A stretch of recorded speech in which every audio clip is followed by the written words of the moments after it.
विद्याहीन विचार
छाया पीत में नित घर स्वाया साखी पुरख में सिमरन चित माया आवे जावे पल पल अंधियारा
अरे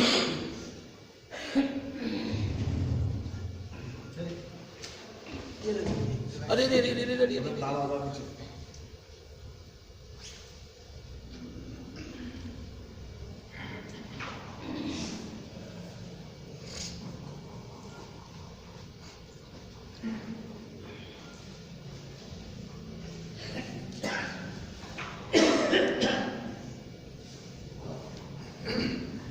ओम ब्रह्म सत्यम सर्वदा।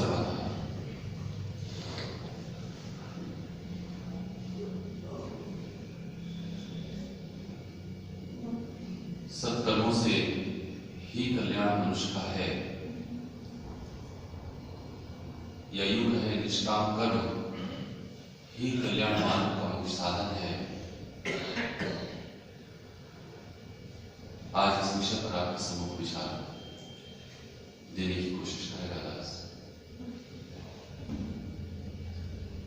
जब हम आरती का गायन करते हैं तो अंत में एक लाइन का गायन करते हैं, सत्य कर्म सत्य निश्चय निर्मल पाऊं विचार मंगल समता धार दे जीत चलो संसार।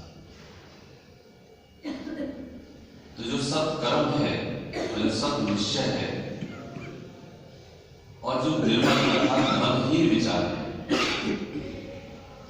वो विचार में पाऊं, वो निश्चय मेरा सत्य का हो और मैं सत्य कर्म करूं, तब गुरुदेव कहें मंगल समता धार के, तब वो ऐसे स्थिति को जो धारण करेगा, तब वो जीव इस संसार को जीत करके जाएगा। जीत चलो संसार, वरना ये जो संसार है वो ऐसा बंदी खाना है, ऐसा भवसागर है, जो बड़े बड़े ज्ञानी ऋषि मुनि इस संसार में होते खाते ही चले गए। हमारे और आपके भी साथ ही क्या है। लेकिन अगर इस विषय को गंभीरता से और आरंभ से सुना जाए तो हमें समझ में आने लगेगा कि हम सबका जो आधार है वो कर्म ही है। इसीलिए भगवान कृष्ण ने गीता में कर्मयोग बताया और वो निष्काम कर्म। सत आचरण पर महाराज जी ने भी 100 पेजों में 100 पेज हमारे ग्रंथ श्री समता विलास में इसी बात पर, और जितनी भी आध्यात्मिक विद्या है यदि कोई जान भी जाए तब भी उसे सत्य कर्म ही करने होंगे, या यूं कहें निष्काम कर्म की साधना उसे करनी ही होगी। क्योंकि ऐसा कोई जीव है ही नहीं जो बगैर किसी कर्म के इस जीवन को व्यतीत कर रहा हो। बगैर कर्म के कोई भी नहीं होता। क्षण मात्र के लिए भी जीव बगैर कर्म के रह ही नहीं पाता। इसीलिए भगवान कृष्ण ने गीता के 3 अध्याय के 5वें श्लोक में कहा है, न हि कश्चित् क्षणम् अपि जातु तिष्ठति अकर्म कृत कार्यते हि अवशात् कर्म सर्व प्रकृति जय गुणे। अर्थात हे अर्जुन, निसंदेह कोई भी मनुष्य किसी भी काल में क्षण मात्र के लिए भी बिना कर्म किए नहीं रहता। यानी एक क्षण मात्र के लिए भी हम बगैर कर्म के रहते ही नहीं है। जब शास्त्र ऐसा वर्णन कर रहे हैं, इसका मतलब वो आप और हम इसमें बंधे हो गए हैं। उसकी अगली लाइन में भगवान कृष्ण क्या कहते हैं कि कैसे वो कर्म कर रहा है, उसको भी सुने। भगवान कृष्ण कहते हैं, क्योंकि कार्यते ही अवशात् कर्म सर्व प्रकृति जय गुणे। अर्थात सारा मनुष्य समुदाय प्रकृति जनित गुणों द्वारा परवश हुआ कर्म करने के लिए बाध्य किया जाता है। प्रकृति जनित गुण अर्थात सतोगुण, रजोगुण और तमोगुण, इन गुणों के अधीन होकर इस जीव से ना चाहते हुए भी कर्म कराए जाते हैं। वो परवश है, वो लाचार है, वो विवश है। तो वो जो उसकी व्यवस्था है, उसी के अपने ही गुणों के अधीन होकर के वो कर्म कर रहा है, वो उसकी व्यवस्था, वो उसकी लाचारी है। लेकिन अगर हम इस बात के लिए और भी गहराई से समझें और समझने की कोशिश करें तो महाराज जी ने इसीलिए हमें बड़े आसान शब्दों में हम सब के लिए प्रश्नोत्तर भी, सब प्रश्न के उत्तर भी हमें दिए हैं, ग्रंथ से समता विलास भी दी है और ग्रंथ से समता प्रकाश भी दी है। कर्म की अगर ये थ्योरी ना होती, कर्म का ये विज्ञान नहीं होता, तो हमें ये समझ में ही नहीं आता कि जन्म देते ही उसके लिए ये सबसे पहले निर्धारित हो जाता है कि तेरे माता पिता ये है, अर्थात जन्म लेने से पहले ही उसके लिए ये निर्धारित है। माता पिता कौन है, भाई बहन कौन है, बीवी बच्चे पति, ये सारा का सारा निर्धारण उसका पहले हो जाता है। आप और हम ये निश्चय नहीं करते, ना उसका निर्णय करते कि कौन माता होंगे कौन पिता होंगे, उसकी देह का आकार अंधा लूला काना लंगड़ा कैसा होगा उसको खुद नहीं पता। इसीलिए वाणी कहती है कर्म गति अपार है, जीव नहीं छूटन पाए, मंगल जैसी कामना ऐसे रूप समाए। तो जैसी जैसी जिसकी कामनाएं होती हैं, इच्छाएं होती हैं, वासनाएं होती हैं, वैसे वैसे वो उस रूप में, वैसे वैसे उस देह में आ जाता है और वैसे ही उसकी जो उसका जो स्वभाव होता है और उसके जो सारे के सारे परिस्थितियां होती हैं वो वैसे ही उसकी धारण करेगी। इसलिए वाणी आती है कारण कर्ता जानते मन की चिंता था। कारण भी वही है और कर्ता भी वही है। तेरा उसमें कोई रोल नहीं, कहीं से कहीं तक मेरा या तेरा अर्थात मनुष्य का कोई रोल नहीं है। तब हमें चेतावनी मिलती है, ऐसा बीज न बीजिए जो काटन में दुख। जो आज की प्रार्थना का शब्द था उसमें बड़ा सुंदर शब्द है कि मैं अधिकारी नित हूं देवा किस भात पावा तेरे चरण। मैं इतना अधिकारी हूं, मैं इस कदर अपनी ही स्थिति से नीचे गिरा हुआ हूं कि मुझे होश ही नहीं, अंधकार। तो जो कर्म गति है उसको समझने की कोशिश हमको इसलिए करनी चाहिए क्योंकि सारा जीवन मेरा कर्म बने है। जो आज मुझे सारी परिस्थितियां और सारे संबंध मिले हैं वो मेरे ही द्वारा बीज बोए हुए का ही फल आज मैं काट रहा हूं। यदि मुझे इस बात का विश्वास हो जाए तो मुझे समझ में आएगी बात के हाथ सही मायने में प्रारब्ध चक्र को कोई शक्ति बदलने वाली नहीं है, मैं उसी को बदलने की कोशिश करता हूं।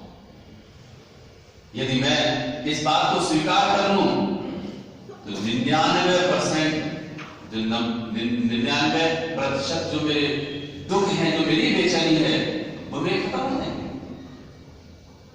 इसकी एक्सेप्टेंस अर्थात इसका जो स्वीकार्य है, उसका जो सही मायने में मेरा निश्चय है वही मेरा नहीं हो पाता है, इसीलिए मैं बेचैन रहता हूं। तो मेरी बेचैनी का कारण कहीं ना कहीं मेरा ही अपना सत्य निश्चय ना है। इसीलिए जो लाइन लिखी गई कि सत्य कर्म सत्य निश्चय निर्मल पाऊं विचार, सत्य कर्म और सत्य निश्चय, ईश्वर का निश्चय हो और मेरे जो कर्म हो जाए वो कैसे हो, सत्य। सीधी और कड़वी दोनों ही बात एक ही है। हम कैसे भी समझें इस बात के लिए, ईश्वर के अतिरिक्त मेरा किया हुआ हर कर्म असत कर्म है, पाप कर्म है, नीच कर्म है। मैं इस बात को किसी भी एंगल से क्यों ना समझूं, मैं कितना भी बड़ा व्यापार करूं, मैं कितना भी बड़ा बिजनेसमैन हो जाऊं, मैं कितने भी अपने कुटुंब को, अपने परिवार की सारी जिम्मेदारियों को निभा लूं, लेकिन मेरा हर कर्म जीरो पर खड़ा है। लेकिन यदि इसके पीछे मेरा सत्य निश्चय है, मेरा सत्य खड़ा हुआ है, तो वही कर्म मेरे लिए कर्म योग बन जाएगा। उसका विज्ञान यदि हमने नहीं सीखा और नहीं समझा तो यही कर्म सबसे पहले तो जीरो हो जाएगा और उसके बाद यही कर्म पाप कर्म नीच कर्म हो जाएगा। तो हम क्यों अपने इन कमियों को अर्थात इस बात को, इस विज्ञान को क्यों नहीं समझते? उसको समझने के लिए सबसे पहले ग्रंथ श्री समता विलास में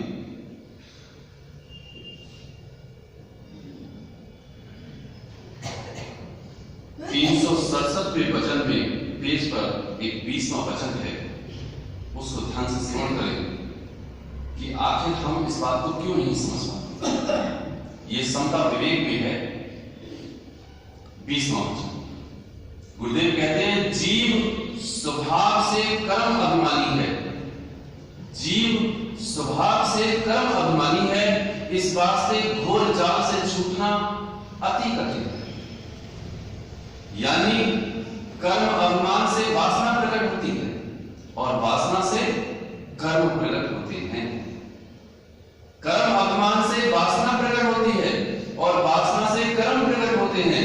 इसी दुस्तर जाल में हर वक्त जीव मजबूर रहता है, यानी एक लम्हा भर भी सत शांति का विचार या विश्वास, इसको सत विश्वास नहीं कर सकता।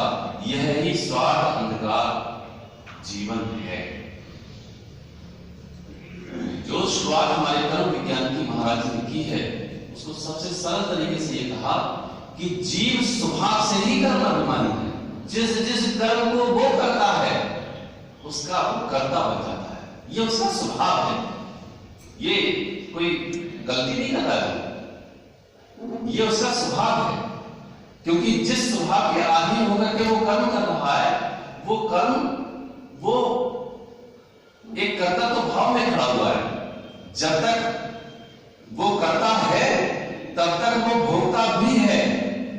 यदि वो करता नहीं रहेगा तो वो भोक्ता भी नहीं रहेगा। लेकिन उसका स्वभाव ही बना हुआ है कि उसने जो भी कर्म किया उस कर्म का वो कर्ता बन जाता है। तो उसका जो स्वभाव है, अगर हम और भी बात को समझेंगे स्वभाव क्या है और मेरा भी स्वभाव कैसे इतना बिगड़ गया,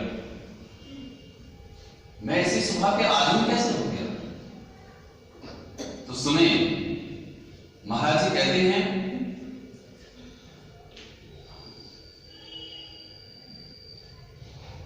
संस्कार करके जीव का स्वभाव बनता है।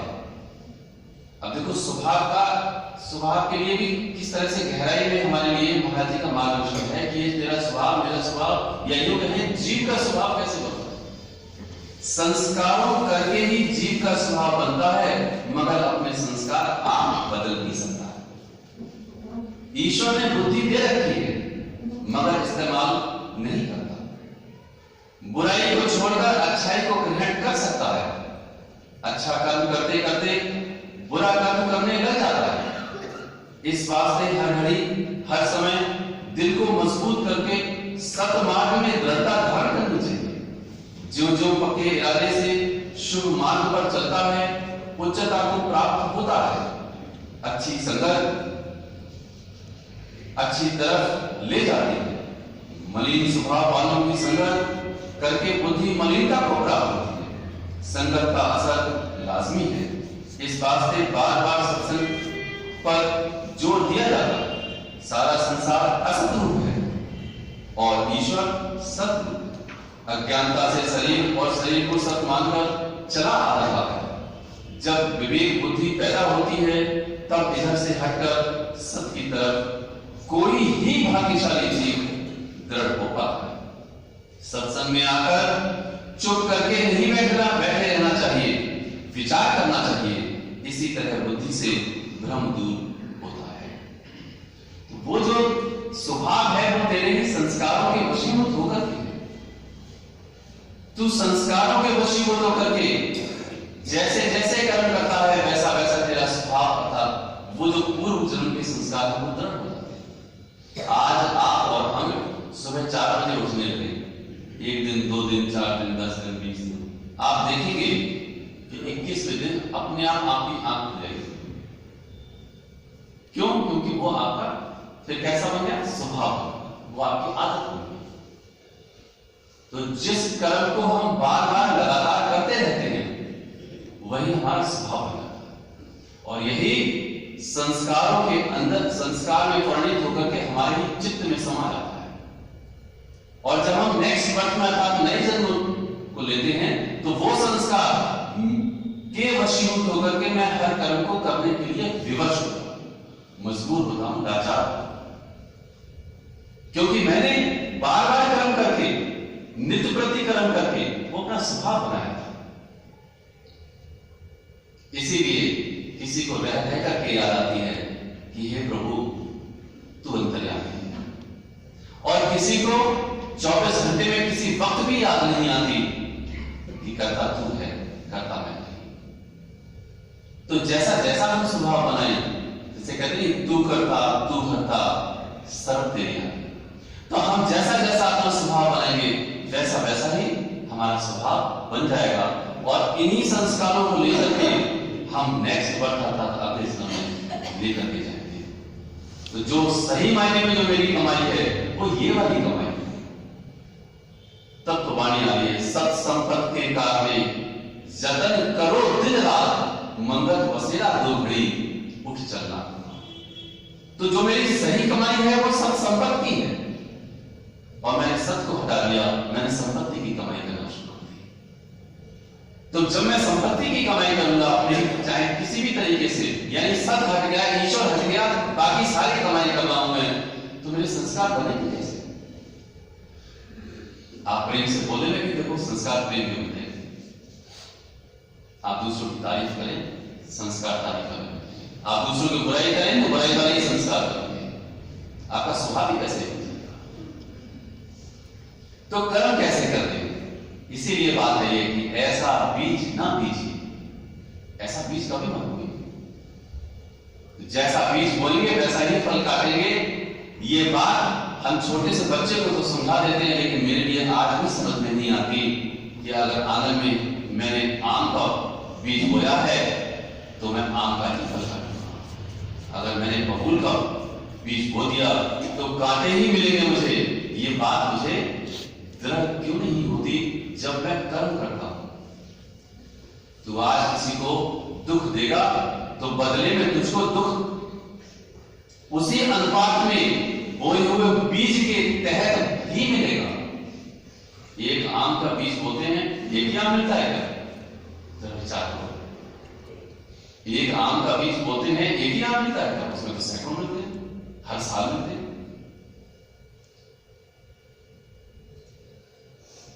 मैं सोचने लगता हूं इस बात को, मैंने तो कोई बुरा कर्म नहीं किया। जब अच्छा बीज बोएंगे, अच्छे कर्म करेंगे, सत्कर्म करेंगे तो रह रह करके सत्कर्मों की याद आएगी, ईश्वर की याद आएगी, और बुरा कर्म करेंगे तो बुरे कर्मों की ही याद आएगी। आज उसकी जेब से डाका डाल दो, आज उसको सता लो, आज उसका हनन कर लो, उसके अधिकारों का हनन कर लो। यदि तू पत्नी है तो पति के अधिकारों का, पति है तो पत्नी के अधिकारों का, बच्चों के अधिकारों का, एम्प्लॉय के अधिकारों का, समाज के अधिकारों का, अपने पति के अधिकारों का, तू सबके अधिकारों का हनन करने लगा, क्योंकि तू ना अपना स्वभाव ही ऐसा है। और जब तेरा स्वभाव सत्कर्मों का होता है तो ये तू सोचता है कि अपनी ही जरूरतें और अपने ही जो मेरी इच्छाएं हैं उनको कम करके दूसरों की इच्छाओं को पूरा करें, जिसको सत्कर्म कहते हैं, अर्थात सेवा करें। तो इसलिए जो गुरुदेव ने वचन दिया कि जीव स्वभाव से ही कर्म अभिमानी है, इस बात से घोर जाल से छूटना अति कठिन है, अति कठिन है। यानी कर्म अभिमान से वासना प्रकट होती है। तो हमारा जो स्वभाव है उस स्वभाव को सबसे पहले हम लोगों को आकलन करना होगा, क्योंकि हम कर्तव्य भाव से जैसे जैसे वीक अर्थात कमजोर पड़ेंगे वैसे वैसे हमारी वासना भी कम होगी।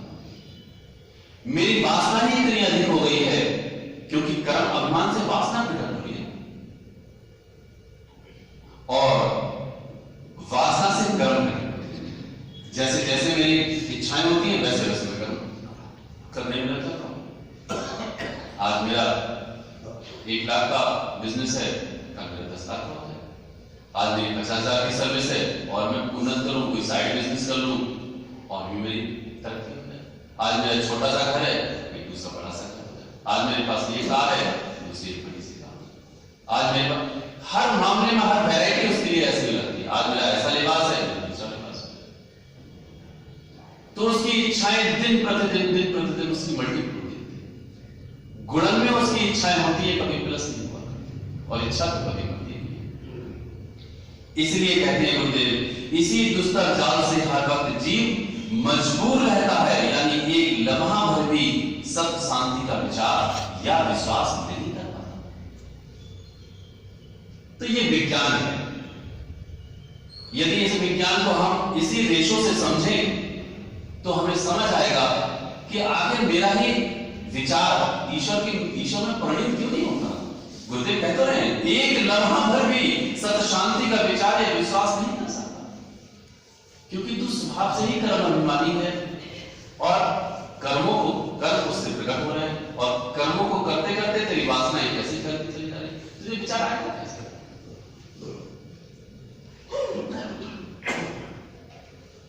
कर्म क्यों करता है? जरा विचार तो करो, कर्म क्यों करता है? कह रहे हैं कर्म कर रहा है अपने मान पाने के लिए, अपना ही नाम बनाने के लिए, अपने ही अपनों के लिए सुख और समृद्धि लाने के लिए, और जबकि तेरा कोई नहीं है। कर्म क्यों कर रहा है? सारे के सारे कर्मों का जो ध्येय है, उद्देश्य है, वो क्या है? अपने लिए कर्म कर रहा है या अपनों के लिए कर्म कर रहा है? अपने ही कुटुंब के लिए कर्म कर रहा है, जाति बिरादरी के लिए कर्म कर रहा है, कोई देश के लिए कर्म कर रहा है। यहां तक कि इसलिए महाराज जी ने देश सेवा भी असत में लेकर के आए। वो असत है।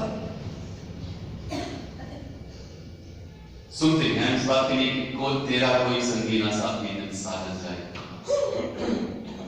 सुन बात को लेते हैं, याद भी हो जाता है, लेकिन कर्म और कर्म की परिणति हमारी कैसी रहती है? हमेशा अपने आप को होम करना है, ये अगर हमने याद नहीं रखा तो हमने अपने कर्मों की परिणति कभी नहीं की। एक दिन तेरा भी होम होगा, और वैसे ही होम होगा जैसे दिन रात में बदलता है और रात सुबह में बदलती है, वैसे ही तुझे भी होम होना है, इसी सेवा में होम होना है। यदि तूने अपने ही अहंकार की आहुति नहीं दी तो तेरा कल्याण कभी भी नहीं हो सकता। इसीलिए गुरुदेव कहते हैं, देखिए वाणी भी बात यही कह रही है ना इस चीज के लिए। गोस्वामी तुलसीदास जी भी यही कह रहे हैं कि तेरा कोई है ही नहीं, हेतु रहित जग जुग उपकारी, तुम तुम्हार सेवक असुरारी। तुम्हार एक तुम हो और एक तुम्हारे सेवक है जो तुम्हारी आराधना करते हैं। इनके अलावा हेतु रहित जग जुग उपकारी, कोई भी बगैर हेतु के तुम पर उपकार नहीं करता।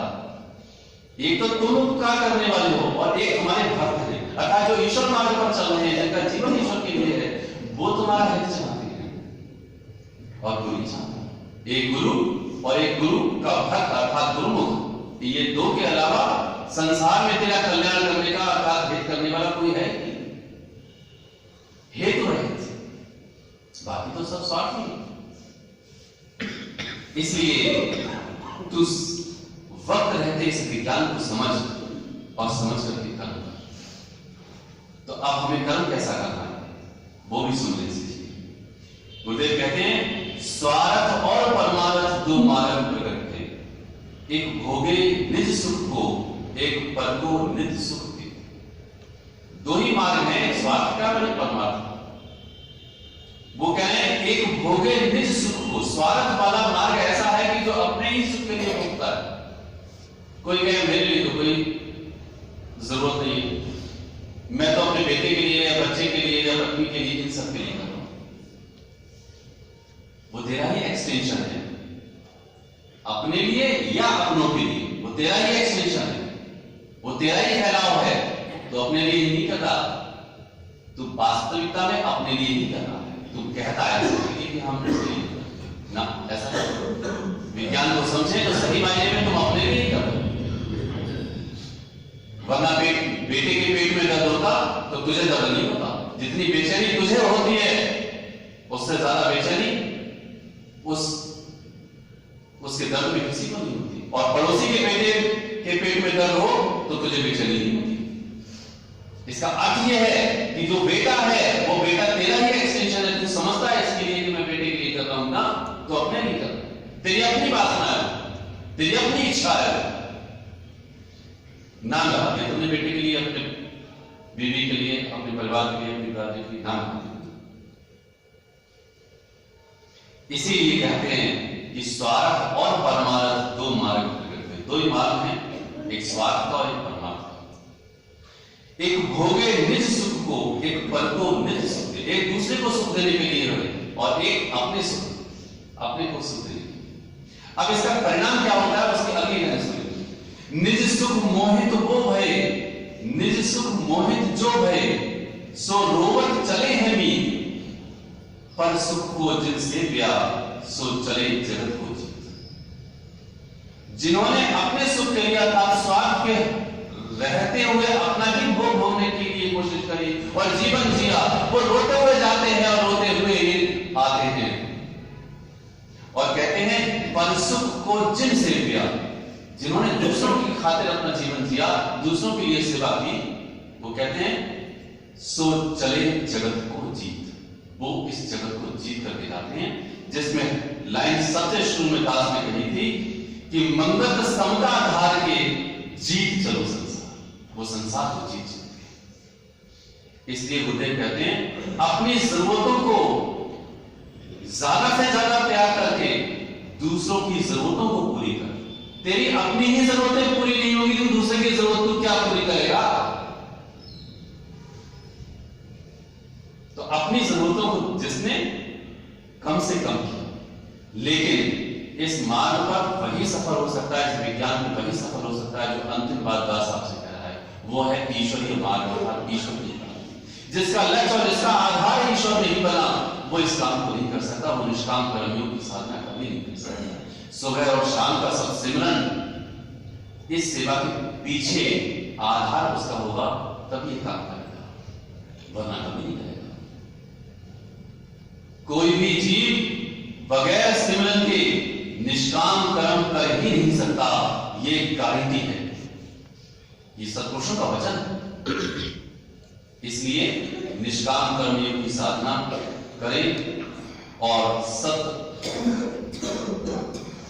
कर्म और सत निश्चय को धारण करें, जिससे कि हमारा सत विश्वास बढ़े और धीरे धीरे इस काम को करें। शुद्ध कमाई करें, गलत कमाई कभी ना करें। जो कमाई करे उसमें 10% तेरा अधिकार नहीं है, तो उसको दान कर दे, गरीबों के लिए, जरूरतमंदों को दे दे। यदि तू खाएगा तो तेरी ही बुद्धि मलिन हो जाएगी। अच्छी संगत कर, बुरी संगत कभी ना कर। बुरी संगत करने से अच्छा है तू कोई संगत ना कर, तू घर में चुपचाप बैठ और सत सिमरन कर। सत सिमरन वैसे जैसे महाराज जी ने उम्र के मुताबिक किया।